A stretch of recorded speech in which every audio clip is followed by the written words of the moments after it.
മനുഷ്യരാശിയിൽ നിന്നിട്ട് ആ സകലം 1000-ൽ നിന്നിട്ട് 999 പേര് നരകത്തിലേക്കും ഒരു വ്യക്തി സ്വർഗത്തിലേക്കും. പേടിയാണല്ലേ? ഞാൻ പലപ്പോഴും പറഞ്ഞിട്ടുണ്ട്, പേടിക്കേണ്ടതുണ്ട്. പക്ഷേ റസൂല് പറയുന്നു, ഖിയാമത്ത് നാൾ ആസന്നമാകുമ്പോൾ ഭൂമിയുടെ മീതെ ബഹുഭൂരിപക്ഷം ക്രിസ്ത്യാനികളും അള്ളാഹു അല്ലാത്തവരെ വിളിച്ച് പ്രാർത്ഥിക്കുന്നവരും യേശുക്രിസ്തുവിനെ അഥവാ മനുഷ്യനെ ഭക്തജനങ്ങളായി ഇവിടെ ജീവിച്ചവരെ പൂജിക്കുന്നവരുമായിരിക്കും. അതിപ്പോൾ ലോകത്ത് കണ്ടുകൊണ്ടിരിക്കുകയാണ്. ക്രിസ്ത്യാനികൾ യേശുക്രിസ്തു എന്ന് അവർ പറയുന്ന മഹാനായ ഈസ ഇബ്നു മറിയം അലൈഹിസ്സലാമിനെയാണ് പൂജിക്കുന്നതെങ്കിൽ മറുവശത്ത് മുസ്ലിം വേഷധാരികൾ എന്നിട്ട് ബഹുഭൂരിപക്ഷം മനുഷ്യരുടെ ശവകുടീരങ്ങളെ പൂജിക്കുന്നവരുണ്ട്. സിയാറത്ത് ചെയ്യുന്നതിന് പകരം, അവർക്ക് വേണ്ടി അങ്ങോട്ട് പ്രാർത്ഥിക്കുന്നതിന് പകരം അവരിൽ നിന്നിട്ട് പ്രശ്നപരിഹാരത്തിന് വേണ്ടി ക്യൂ നിൽക്കുന്നവർ ഇന്ന് കേരളത്തിൽ ജീവിക്കുന്നവരിൽ ബഹുഭൂരിപക്ഷം അങ്ങനെയല്ലേ? ഇറാഖിൽ ജീവിക്കുന്നവരിൽ ബഹുഭൂരിപക്ഷം അങ്ങനെയല്ലേ? ഇറാനിൽ ജീവിക്കുന്നവരിൽ ബഹുഭൂരിപക്ഷം അങ്ങനെയല്ലേ? ഈജിപ്തിൽ ജീവിക്കുന്നവരിൽ ബഹുഭൂരിപക്ഷം അങ്ങനെയല്ലേ? സൗദി അറേബ്യ മാത്രമാണ് അതിൽ നിന്നിട്ട് മുക്തമായി നിൽക്കുന്നത്. കാരണം ഇവിടെ അല്ലാഹു സുബ്ഹാനഹു വ തആല ഈ ഈമാനിനെ സംരക്ഷിക്കാമെന്ന് ഏറ്റെടുത്ത നാടായതുകൊണ്ടായിരിക്കാം ഒരു നിലക്ക് അല്ലെങ്കിൽ മറ്റൊരു നിലക്ക് വിശ്വാസപരമായ കാര്യത്തിൽ സംരക്ഷണത്തിന് വേണ്ടി പാടുപെടുന്ന പണ്ഡിതന്മാരും ഭരണകൂടവും പണ്ഡിതന്മാരും നേതൃത്വങ്ങളും മെമ്പറുകളും പ്രവർത്തിക്കുന്നത് കൊണ്ട് അത് ബഹുഭൂരിപക്ഷമെന്ന് പറയുവാനോ വ്യാപകമെന്ന് പറയുവാനോ പറ്റുന്നതല്ല. വല്ല തോന്നിവാസങ്ങളും ചെയ്യുന്നുണ്ടെങ്കിൽ മതത്തിന്റെ പേരിൽ ഒളിച്ചു കളി ചെയ്യുന്നവരെയാണ് ഇവിടെ കാണാൻ സാധിക്കുക. മറ്റു നാടുകളിൽ ഞാൻ കണ്ട നാടാണ് ഞാൻ കേൾപ്പിച്ചതായ ഇറാഖും ഇറാനും ഈജിപ്തും അതുപോലെ അറബ് രാഷ്ട്രത്തിൽ നിന്നിട്ട് പല രാഷ്ട്രങ്ങളും ഞാൻ കണ്ട നാടായതുകൊണ്ടാണ് ഉദാഹരണത്തിന് ഞാൻ അങ്ങനെ തന്നെ പേര് പറഞ്ഞ് നിങ്ങളുടെ മുമ്പിൽ സമർപ്പിക്കുന്നത്. അതൊരു പച്ചപരമാർത്ഥമാണ്, യാഥാർത്ഥ്യമാണ്. ഞാൻ ഈജിപ്തിൽ പലതവണ പോയപ്പോഴെല്ലാം ഹോട്ടലിന്റെ മീതെ ലോഡ്ജിന്റെ മീതെ നിന്ന് ശബ്ദ കോലാഹലങ്ങൾ എല്ലാ ദിവസവും ഏകദേശം 8-9 മണിയാവുമ്പോൾ കേൾക്കും. വാതിൽ തുറന്ന് നോക്കിയാൽ ഏതെങ്കിലും ഒരു ആഘോഷം, ഏതെങ്കിലും ഒരു ചാട്ടം, ഏതെങ്കിലും ഒരു റോക്കർ റോള്, ഡാൻസ് ആടലുകൾ, ഏതെങ്കിലും ഒരു രൂപത്തിലുള്ള ആഘോഷങ്ങളാണ്. എന്താണ് അതിന്റെ പിന്നിൽ പ്രവർത്തിക്കുന്ന ആരാണ്? 100-ൽ 95% മുസ്ലിങ്ങൾ ജീവിക്കുന്ന നാടാണത്. 100-ൽ 95% മുസ്ലിങ്ങൾ ജീവിക്കുന്ന നാട്ടിലാണ് ഫറോവയുടെ ഫറോവമാരുടെ കാലഘട്ടങ്ങളിൽ എത്ര ആഘോഷങ്ങളുണ്ടോ അതെല്ലാം ഇന്ന് മുസ്ലിങ്ങൾ കൊണ്ടാടുന്നു.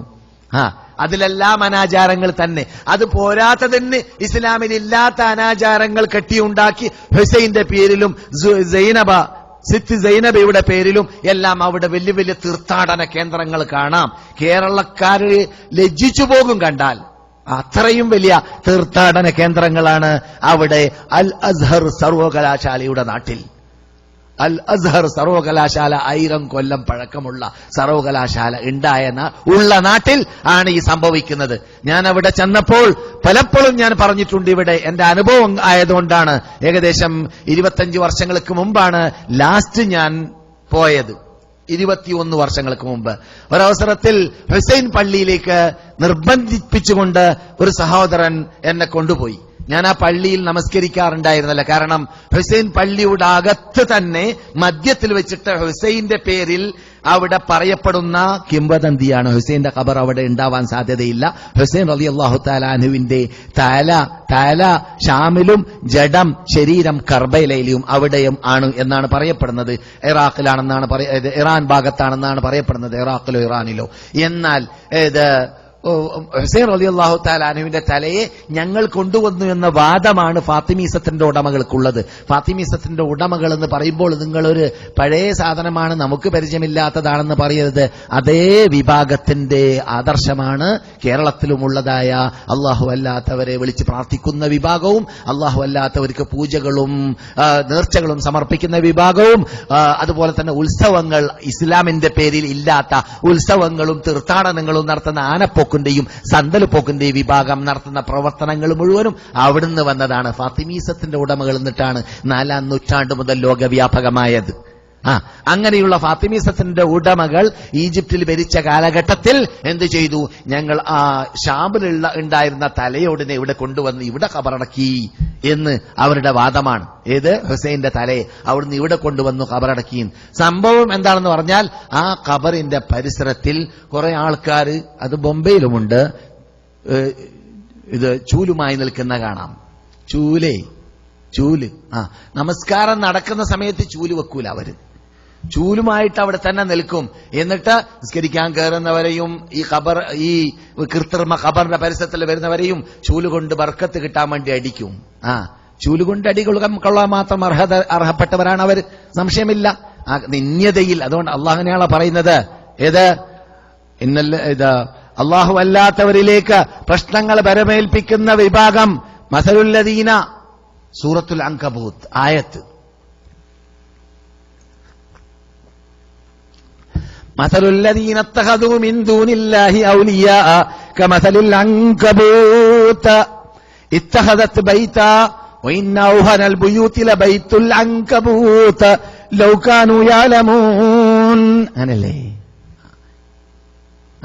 അള്ളാഹു അല്ലാത്തവരെ പ്രശ്നപരിഹാരത്തിന് വേണ്ടി പറ്റുമെന്ന് മനസ്സിലാക്കി വെച്ചതായ വിഭാഗത്തിന് ഒരു ഉദാഹരണം നമുക്ക് റബ്ബ് നൽകുന്നു ഖുർആനിലൂടെ. അള്ളാഹു അല്ലാത്തവരിലൂടെ പ്രശ്നപരിഹാരം നേടാൻ പറ്റും.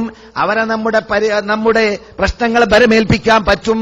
ശിക്തികൾ, കാശിക്കുന്ന മൂത്രിക്കുന്ന ശിക്തികൾ നമുക്ക് രക്ഷ നൽകുന്നവരും നമുക്ക് ശിക്ഷ നൽകുന്നവരും നമ്മുടെ പ്രശ്നങ്ങൾ പരിഹരിക്കുന്നവരുമായി മാറുമെന്ന് വിശ്വസിക്കുന്നവരെ കുറിച്ച് സൂറത്തുൽ അൻകബൂത്ത് എന്ന ഒരു സൂറത്ത് ഖുർആൻ അവരെ കുറിച്ച് പറയുന്ന ഒരു സൂറത്ത് ഇറക്കിയിട്ടുണ്ട്. അതിൽ അല്ലാഹ് പറയുകയാണ്, അങ്ങനെയുള്ള വിഭാഗത്തിന്റെ ഉദാഹരണം കമസലിൽ അൻകബൂത്ത്, അൻകബൂത്തിനെ പോലെയാണ്. എന്താ അൻകബൂത്ത്? എട്ടുകാലി. ഇത്തഹദത്ത് ബൈത്ത, എട്ടുകാലി ഒരു വീട് ഉണ്ടാക്കിയിരിക്കുകയാണ്. നിങ്ങളുടെ മുമ്പിൽ വീട് ഇങ്ങനെ ഉണ്ടാക്കുന്ന കാണാം. ലോകത്തുണ്ടാക്കപ്പെടുന്ന വീടുകളിൽ ഏറ്റവും ശേഷികെട്ട വീട്. ചൂട് തണുക്കാൻ പറ്റൂല, ചൂട് തടുക്കാൻ പറ്റൂല, തണുപ്പ് തടുക്കാൻ പറ്റൂല, കാറ്റ് തടുക്കാൻ പറ്റൂല, കൂറ്റ് തടുക്കാൻ പറ്റൂല, ഒന്നും തടുക്കാൻ പറ്റൂല. ഫൂ എന്നങ്ങോട്ട് ഊതിയാ പറക്കും. അതാണ് എട്ടുകാലിയുടെ വണ്ണാത്തെന്ന് ഞങ്ങൾ പറയും. എട്ടുകാലിയുടെ വീട് ആ വീടിനോട് തുല്യതയുള്ളതാണ്. അള്ളാഹു അല്ലാത്തവരിലേക്ക് പരിഹാരത്തിനോട് കൈപ്പൊക്കുന്നവരുടെ സ്വഭാവം എട്ടുകാലിയിലേക്ക് തുല്യപ്പെടുത്താണ് റബ്ബ്. എട്ടുകാലിയുടെ വീടിലേക്ക്. മനസ്സിലായില്ലേ? അതുകൊണ്ടാണ് ഞാൻ പറഞ്ഞത് അവർ ചൂലടി കൊള്ളാൻ മാത്രം ഇന്യരാണ്. അങ്ങനെ ആ ചൂലടിച്ചതിന് ശേഷം പിന്നെ നമസ്കാര സമയത്ത് തന്നെ തവാഫ് നടക്കും. സുബ്ഹാനല്ലാഹ്. എവിടെ? കൃത്രിമ ഖബറിൽ. അവിടെ ഒന്നുമില്ല. പുറത്ത് ഞാൻ കടന്നപ്പോൾ അവിടെ വിൽക്കപ്പെടുകയാണ് ഹുസൈന്റെ തല എന്ന തലക്കെട്ടൊരു പുസ്തകം നമ്മുടെ ഇമാമുകൾ എന്നിട്ടൊരു ഇമാമ്, അതേ ഈജിപ്റ്റ് സന്ദർശിച്ച പരിസരത്തിൽ ജീവിച്ച ഇമാമ എഴുതിയിട്ടുള്ളത്. അദ്ദേഹം പറയുകയാണ്, ഫാത്തിമീസത്തിന്റെ ഉടമകൾ വാദിക്കുന്നതായ ഹുസൈൻ പള്ളിയുടെ അകത്ത് ഹുസൈന്റെ തലയുണ്ടെന്ന് പറയുന്ന സ്ഥലം ക്രിസ്ത്യാനികളുടെ ഖബർസ്ഥാനമാണ്. ക്രിസ്ത്യാനിയുടെ ഖബർസ്ഥാനത്തിൽ ഉണ്ടാകുന്ന ഖബർ ആരുടെ ഖബറായിരിക്കും? ഇതാണ് അള്ളാഹു അല്ലാത്തവരിലേക്ക് പ്രശ്നപരിഹാരത്തിന് പോകുന്നവരുടെ അന്ത്യം, അവരുടെ നിന്യത, അവരുടെ ഭൂമിയിൽ നിന്നിട്ട് ലഭിക്കുന്ന നികൃഷ്ടത.